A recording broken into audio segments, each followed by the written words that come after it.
But you might have seen her in our hallways or classrooms, holding a pen and a small notebook, where she took notes of everything she observed, even what we think is not important.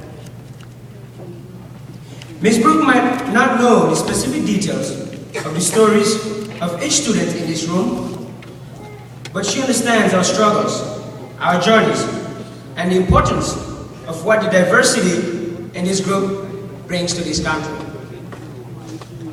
Ms. Brooke once told me, Cindy, that our school is a favorite place on earth. It is my pleasure to introduce to you Ms. Brooke Hauser.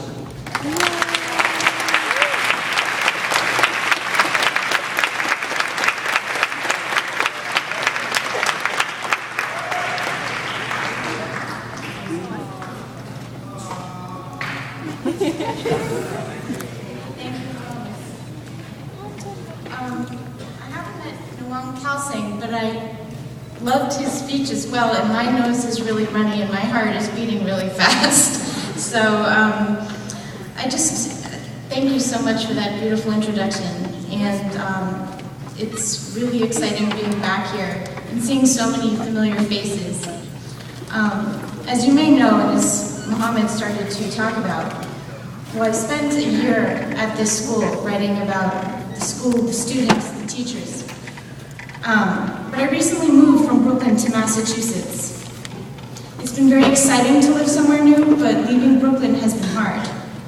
I had to say goodbye to friends, neighbors, and my own street. But by far the hardest part for me was saying goodbye to you, the students at International. Like Mohammed said, I never thought that a high school would be one of my favorite places on earth. I mean, these guys are really loud, and more than once I've been around after someone has set off a stink bomb. On most days, though, the school fits my idea of what a better world could be. I love walking down the halls and seeing faces that reflect countries I've never been to and places I want to go. I love being surrounded by students who have so much promise and such big personalities. As I've gotten to know many of you, I've often wondered, what will you do with your lives? Who will you become? Now I want to talk to the class of 2007 and say, every single one of you has become someone important already. You've had experiences that other kids your age could not imagine. Leaving home, coming to a new country, a new city, a new school, learning a new language. Each of you also has an amazing story about how you came to America. Some of you crossed deserts and mountains to get here. Some of you escaped wars. But just as important as where you came from is where you are going next. Just as important is the story that you have yet to tell. First, I want to tell you a story. It's about a young girl from Poland who came to America around 1917. She arrived at Ellis Island, where thousands of immigrants first entered the United States. Sometimes the officers at Ellis Island would ask questions to learn more about a person's background. They might ask, what is 1 + 1, to find out if someone had gone to school. Or they might ask what someone did for work back home. In this case, the officers asked this young Polish girl, how do you wash stairs? From the top or from the bottom? And this girl answered, I don't come to America to wash stairs. I love this story because almost 100 years later, the point is still the same. People come to America in search of a better life. At the same time, working hard is something to be proud of.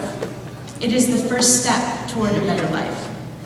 The people who passed through Ellis Island thought of America as the land of opportunity, and it can be, but life can be difficult here. Around the time that this Polish girl arrived at Ellis Island, my great-grandparents emigrated to the United States from Eastern Europe. They died very young, when my grandfather was just a baby. But their struggles helped pave the way for future generations of my family. And many years later, we are grateful for their sacrifices. The way I see it, each one of you is doing something heroic just by being here. You are pioneers, paving the way for future generations of your own families. Many of you will have children someday, and they will have children, and your grandchildren and your great-grandchildren will know your stories and your sacrifices. These future generations will wonder about you.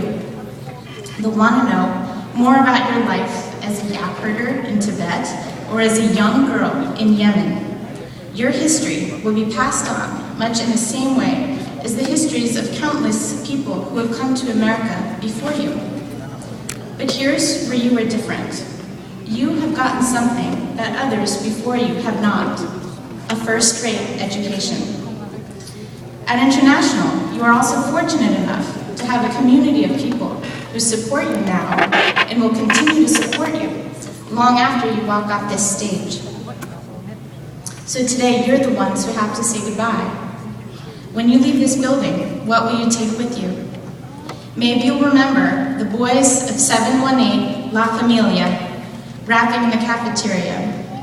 Maybe you'll remember the elevator lady and how Pascal always got a free ride. Really? Long after you've forgotten your lock combinations, many of you will remember a certain teacher who inspired you or fought for you, who took care of you, or simply took the time to listen to you when no one else did.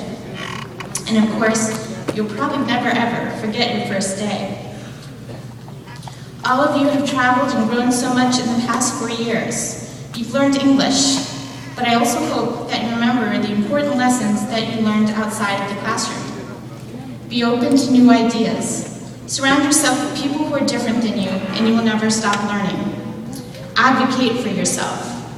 Never be afraid to ask for what you want. If you know your own value and worth, the people around you will see it too. If they don't see it right away, you need to speak louder. Don't give up. I know that many of you are still waiting for the DREAM Act to pass. Until it does, keep fighting, and remember, no human being is illegal.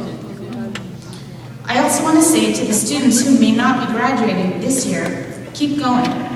There are plenty of students who take more than 4 years to graduate, but the reward is exactly the same.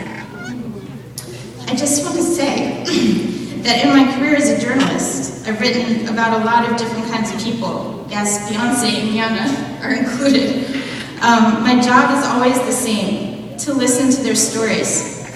In the past, I've tried to keep a certain amount of what we call emotional distance from the people who I write about. But that was a constant challenge for me while I was writing this book. It was impossible not to become involved in your lives, and in getting to know you, it is impossible for me not to change in the process. In life, it's rare that you get to meet people who really influence the way you see the world, people who make you smarter, wiser, and stronger. So many of you have done that for me. You've shared your stories and your perspectives, and I've learned so much from you. Thanks to you, I have tasted yak butter tea. And now I can speak a few words in Creole, and this is really thanks to Muhammad. Audi body fine. I've also learned that the American dream is very real. What is the American dream? Everybody has a different definition, but to me, it is the act of striving for something more. It is the boy who is the first person in his family to graduate high school. It is the girl who came here not knowing how to read or write, but who practiced forming her letters until the letters became words, and those words became sentences. And those sentences became stories and college essays. It is the students who came here alone, without family, and found a second family at this school. And it is all the students who worked long hours after school, washing dishes, selling groceries, cleaning other people's houses, and still came to class with their homework done. To me, the American dream is you.